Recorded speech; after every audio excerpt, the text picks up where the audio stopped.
نحمده ونصلي على رسوله الكريم اما بعد السلام علیکم ورحمۃ اللہ وبرکاتہ۔ خلاصۃ القرآن رکوع بہ رکوع۔ آج میں 2 صورتوں کا خلاصہ بیان کروں گی۔ پہلی صورت ہے سورہ سبا اور دوسری صورت ہے سورہ فاطر۔ پہلی صورت ہے سورہ سبا۔ اعوذ باللہ من الشیطان الرجیم بسم اللہ الرحمن الرحیم۔ سورہ سبا رکوع نمبر 1 آیت نمبر 1 سے لے کر 9 تک۔ اس رکوع کا جو ٹاپک ہے وہ یہ ہے کہ ظہور قیامت قدرت باری تعالیٰ کا مظہر۔ پہلے رکوع میں عظمت باری تعالیٰ کے بیان کے بعد بڑی تاکیدی اسلوب میں فرمایا گیا ہے کہ قیامت برپا ہو کر رہے گی۔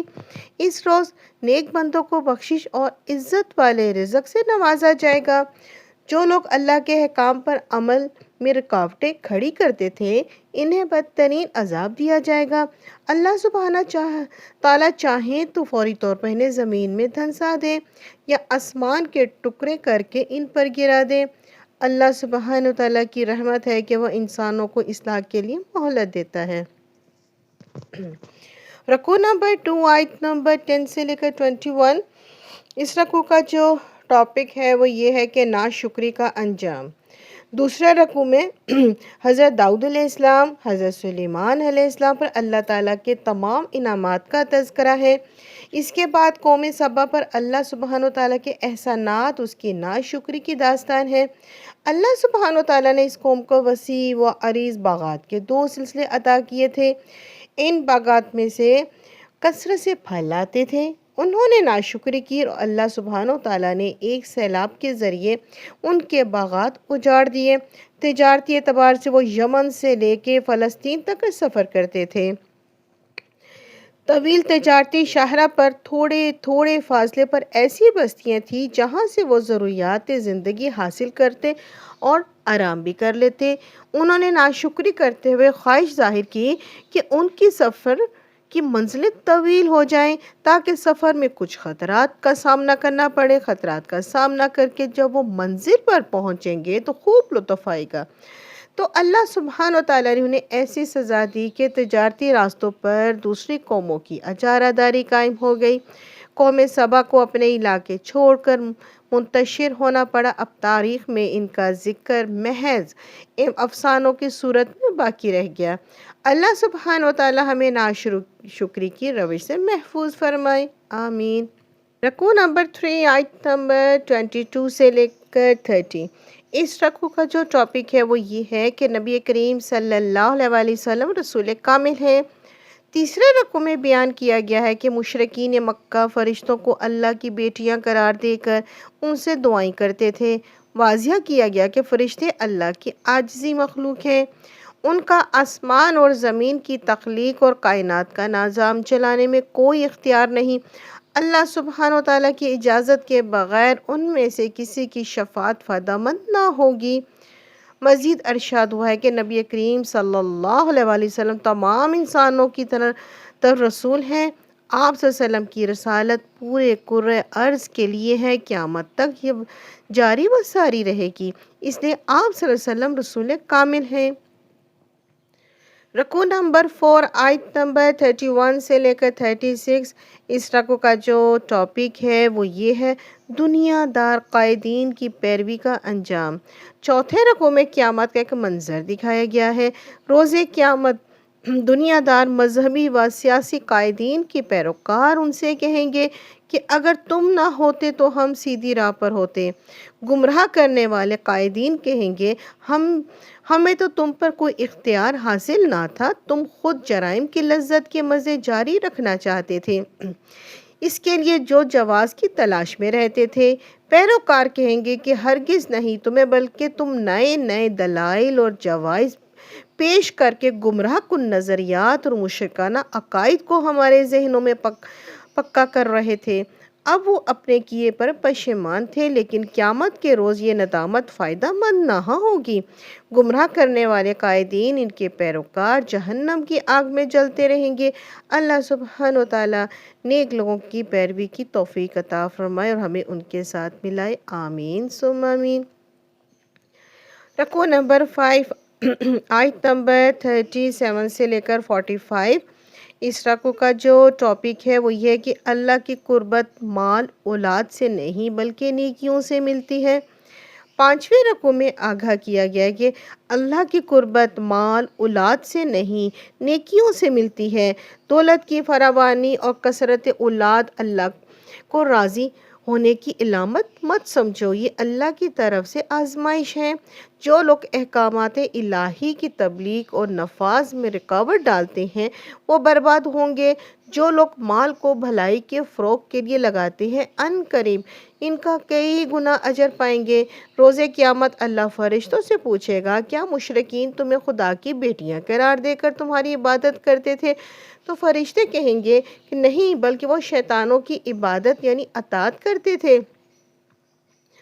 شیطانوں نے مشرکین کو مشرکانہ تصورات سکھائے، انہوں نے یہ تصورات قبول کر کے شرک جیسے سنگین جرم کا ارتکاب کیا۔ ماضی میں یہ جرم کرنے والے انتہائی طاقتور تھے، لیکن اللہ کی پکڑ نے آخرکار انہیں تباہ کر دیا۔ مکہ والوں کی طاقت تو سابقہ مجرموں کی طاقت کا عشرِ عشیر بھی نہیں۔ رکوع نمبر 6 آیت نمبر 46 سے لے کر 54۔ اس رکوع کا جو ٹاپک ہے وہ یہ ہے کہ سمجھانے کا دلسوز اسلوب۔ 6ٹھے رکوع میں مشرکین مکہ کو بڑی دل سوزی کے ساتھ دعوت دی گئی کہ وہ غور کریں، نبی کریم صلی اللہ علیہ وسلم ہرگز مجنون نہیں ہیں، وہ تو تمہیں دردناک عذاب سے بچانا چاہتے ہیں۔ ان کی دعوت بے غرض ہے اور تو تم اظہار عاجزی کر رہے ہو۔ اگر میں بالفرض سیدھی راہ پر نہیں تو اس میں میرے نفس کا قصور ہے، اس کے علاوہ اگر میں ہدایت پر ہوں تو یہ اللہ کی عطا کردہ وحی کا فیض ہے۔ ڈرو اس وقت سے جب کوئی آفت اچانک تمہیں آ گھیر لے، اس وقت تم لرزتے ہوئے کہو گے ہم نے حق قبول کر لیا، لیکن اس وقت حق کی قبولیت اور اس کا ساتھ دینے کا وقت گزر چکا ہوگا۔ پھر تمہارا حشر وہی ہوگا جو ان مجرموں کا ہوا ہے جو ماضی میں کر گزرے ہیں۔ تو یہاں ہماری سورہ سبا کمپلیٹ ہوئی۔ اب شروع کرتے ہیں سورہ فاتر۔ اعوذ باللہ من الشیطان الرجیم، بسم اللہ الرحمن الرحیم۔ سورہ فاتر رکوع نمبر 1 آیت نمبر 1 سے لے کے 7 تک۔ اس رکوع کا جو ٹاپک ہے وہ یہ کہ اللہ کی قدرت کے مظاہر۔ پہلے رکوع میں اللہ کی قدرت بیان کی گئی کہ اگر وہ اپنی رحمت کا فیض جاری فرما دے تو اسے کوئی روک نہیں سکتا، اور اگر اپنی رحمت کا دروازہ بند کر دے تو اسے کھول نہیں سکتا۔ وہی ہر شے کا خالق اور رازق ہے۔ روز قیامت وہی تمام معاملات کا فیصلہ فرمائے گا۔ لوگوں، دنیا کی رعنائیوں میں کھو کر آخرت کو بھول نہ جانا۔ ایسا نہ ہو کہ شیطان اللہ کی رحمت کا احساس دلا کر تمہیں گناہوں پر عاجز کر دے۔ بلا شبہ اللہ غفور الرحیم ہے، لیکن نافرمانیوں پر سزا دینے والا بھی ہے۔ رکوع نمبر 2 آیت نمبر 8 سے لے کر 14۔ اس رکوع کا جو ٹاپک ہے وہ یہ ہے کہ عزت قرآن کے ذریعے ملے گی۔ دوسرے رکوع میں آگاہ کیا گیا ہے کہ عزت اللہ کے ہاتھ میں ہے۔ جو عزت حاصل کرنا چاہتے ہو اسے چاہیے کہ وہ اللہ کی عطا کردہ پاکیزہ نظریہ قبول کرے اور اس نظریے کی سربلندی کے بھرپور جدوجہد کرے۔ اللہ کا عطا کردہ پاکیزہ نظریہ کیا ہے؟ وہ ہے قرآن حکیم۔ اگر قرآن حکیم کو سمجھا جائے، اس پر عمل کیا جائے، اس کی دعوت کو پھیلایا جائے، اس کی تعلیمات کے نفاذ کے لیے تن من دھن لگایا جائے تو اللہ ایسا کرنے والے سعادت مندوں کو ضرور سرخرو فرمائے گا۔ اس کے علاوہ جو لوگ اللہ کی کتاب کی ناقدری کرتے ہیں، اس کی تعلیمات کو جاری و ساری ہونے سے روکتے ہیں، وہ ذلیل و خوار ہوں گے۔ اللہ ہی کل اختیار رکھتا ہے۔ اللہ کے سوا جن معبودوں کو پکارتے ہیں وہ تو ایک کھجور کی گٹھلی سے لپٹی ہوئی جھلی کا اختیار نہیں رکھتے۔ رکوع نمبر 3 آیت نمبر 15 سے لے کر 26۔ اس رکوع کا جو ٹاپک ہے وہ یہ ہے، اللہ غنی اور ہم فقیر ہیں۔ تیسرے رکوع میں بندوں کو ان کی اوقات بتائی گئی ہے۔ تمام انسان اللہ کے در کے فقیر ہیں، جبکہ اللہ سبحانہ وتعالیٰ تمام مخلوقات سے غنی ہے۔ وہ جب چاہے کسی قوم کو ہلاک کر دے، اس کی جگہ کسی اور کو دنیا کی نعمتوں کا امین بنا دے۔ روز قیامت ہر انسان اللہ کی بارگاہ میں حاضر ہوگا، اپنے عمل کا بدلہ پائے گا، کوئی کسی کے گناہوں کا بوجھ نہیں اٹھا سکے گا۔ ان حقائق سے سبق وہ حاصل کرے گا جس کا وہ ضمیر زندہ ہوگا، جو اللہ سے ڈرنے والا، نماز قائم کرنے والا اور اپنے کردار کی اصلاح کرنے والا ہو۔ رکوع نمبر 4 آیت نمبر 27 سے لے کر 37۔ اس رکوع کا جو ٹاپک ہے وہ یہ ہے کہ اللہ کی قدرت کا حسین کرشمہ، کائنات کی رنگا رنگی۔ چوتھے رکوع میں بیان کیا گیا ہے کہ اللہ نے میوے، پھل، پہاڑ، انسان اور دیگر جاندار طرح طرح کے رنگوں میں پیدا فرما کر کائنات کو کیا خوبصورت رونق بخشی ہے۔ علم حقیقت رکھنے والے تو اللہ کی قدرتوں کے احساس سے لرزتے رہتے ہیں، پھر پیروی کی نیت سے تلاوت قرآن کرنے والے، نماز کے ذریعے اللہ سے لو لگانے والے، ظاہر و پوشیدہ اللہ کی راہ میں خرچ کرنے والے ایسی تجارت کر رہے ہیں جس میں نقصان ہی نہیں ہے۔ قرآن پر ایمان لانے والے توفیق کسی کسی کو دی جاتی ہے، ان میں سے کچھ غافل ہیں، کچھ معاملہ کے بین ہیں، کچھ نیکیوں میں سبقت لے جانے والے ہیں۔ بلا شبہ یہ طرز عمل اللہ کا بہت بڑا فضل ہے۔ اللہ سبحانہ وتعالی نے جنت کے حسین باغات عطا فرمائے گا۔ جو بد نصیب قرآن کی ناقدری کر رہے ہیں ان کا ٹھکانہ جہنم ہے، اور اللہ سبحانہ وتعالی سے فریاد کریں گے کہ ہمیں دنیا میں دوبارہ بھیج دے تاکہ وہ اپنی بے عملیوں کی تلافی کر سکیں۔ تو جس کے جواب میں انہیں یہ جواب دیا جائے گا کہ تمہیں دنیا میں اتنی عمر دی گئی تھی کہ تم اپنی اصلاح کر سکتے تھے، اب اپنے کیے کا مزہ چکھو۔ رکوع نمبر 5 آیت نمبر 38 سے لے کر 45۔ اس رکوع کا جو ٹاپک ہے وہ یہ کہ گھاٹے کا سودا مت کرو۔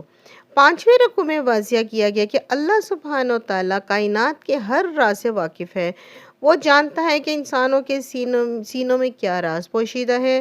اس نے کائنات میں انسانوں کو عارضی اختیار دیا ہے۔ ایسے لوگ بدبخت ہیں جو اس اختیار کا غلط استعمال کرتے ہیں۔ اس طرز عمل سے اللہ کو عاجز نہیں کر سکتے، بلکہ اپنے لیے ہی گھاٹے کا سودا کر رہے ہیں۔ ان سے پہلے کئی طاقتور قومیں آئیں، کیا انہوں نے اللہ کو عاجز کیا؟ جب وہ حد سے بڑھ گئیں تو اللہ سبحانہ وتعالیٰ نے ان کو ملیہ میٹ کر دیا۔ اب یہاں ہماری سورہ فاتر کمپلیٹ ہوئی۔ اب ملیں گے نئی سورت کے ساتھ، جب تک کے لیے اللہ حافظ۔